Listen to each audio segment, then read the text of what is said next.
Mais avant, j'aimerais juste faire un petit clin d'œil qui m'a été suggéré par Joël. Voilà une vue de Saillon, avec une grange au premier plan, que les Saillonnins connaissent étant la grange des Rossiers.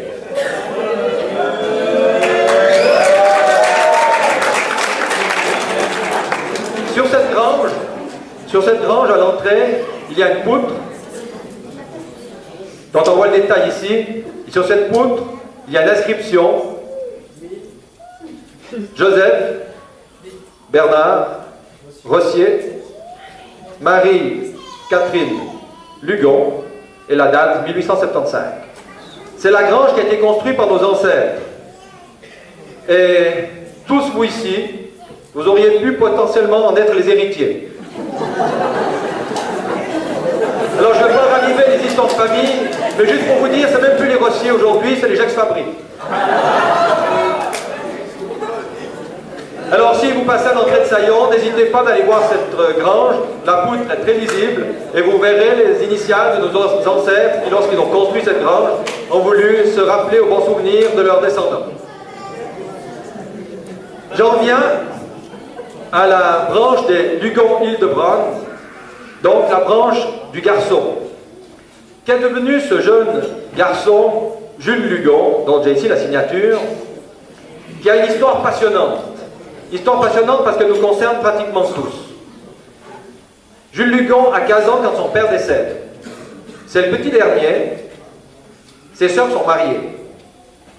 Personne ne veut reprendre le moulin. On met le moulin en vente. Chacun prend sa part d'héritage. Il a 17 ans. Il demande à la chambre pupière de Saillon s'il peut partir en Amérique. La chambre pupière analyse son cas, le juge suffisamment mûr, et à 17 ans, l'émancipe, lui donne la majorité, lui donne sa part d'héritage, c'est pas énorme, c'est 600 francs, et il part pour l'Amérique.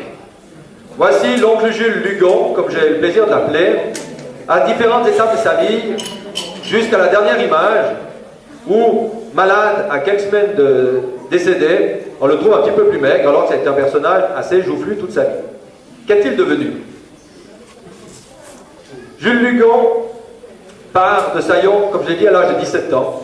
À l'image de beaucoup de Valaisans de l'époque, il part en Amérique, en Argentine. Par bateau, un voyage d'à peu près 2 mois. En Argentine,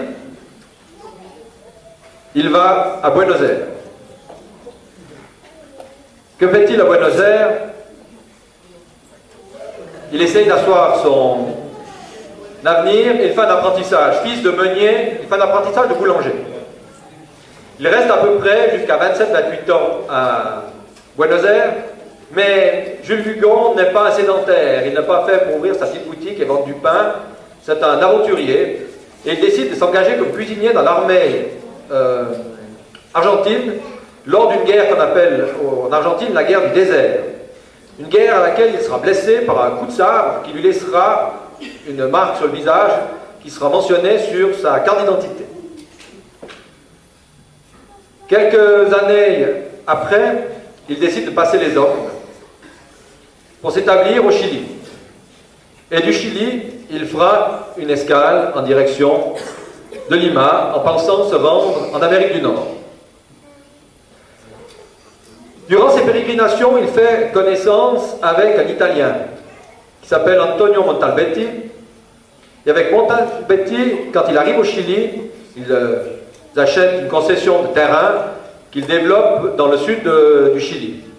Et comme je vous ai dit, Jules Lugon n'est pas un terrien, c'est un aventurier. Dès que son entreprise agricole est en route, qu'est-ce qu'il fait?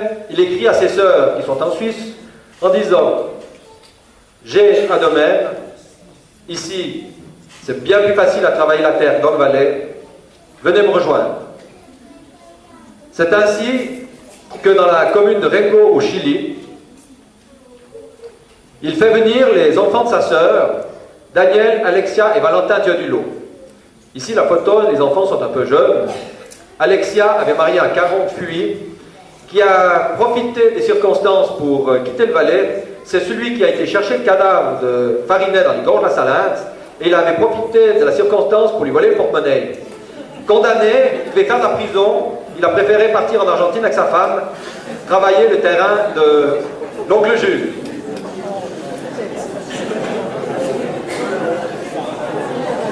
Autre parent, une de nos tantes à nous, vous avez montré avant vous avez parlé de toutes les sœurs Rossier qui sont sur l'arbre qui nous rassemble aujourd'hui.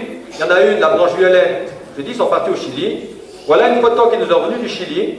Quand ils sont partis, ils avaient un enfant le plus grand, celui qui est à l'arrière ici. Et ils ont envoyé cette photo vers 1910, où on voit qu'ils ont 4 enfants. Le mari est à droite et à l'arrière, c'est un domestique.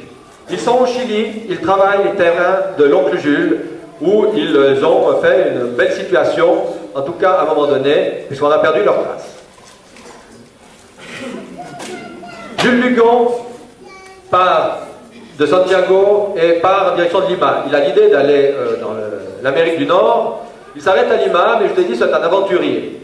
Et à Lima, il s'arrêtait. Première chose, il achète un hôtel. Ensuite, il ouvre une boulangerie. Il fait la connaissance d'un Allemand. Et cet Allemand lui dit, j'ai une fille de 24 ans. Lui en avait 37.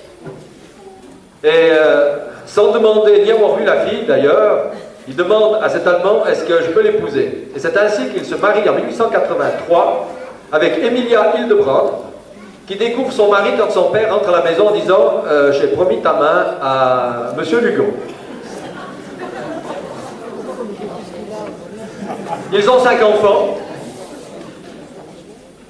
Le couple a vécu très longtemps, chacun de son côté, parce que c'était 2 caractères forts qui ne sont jamais entendus.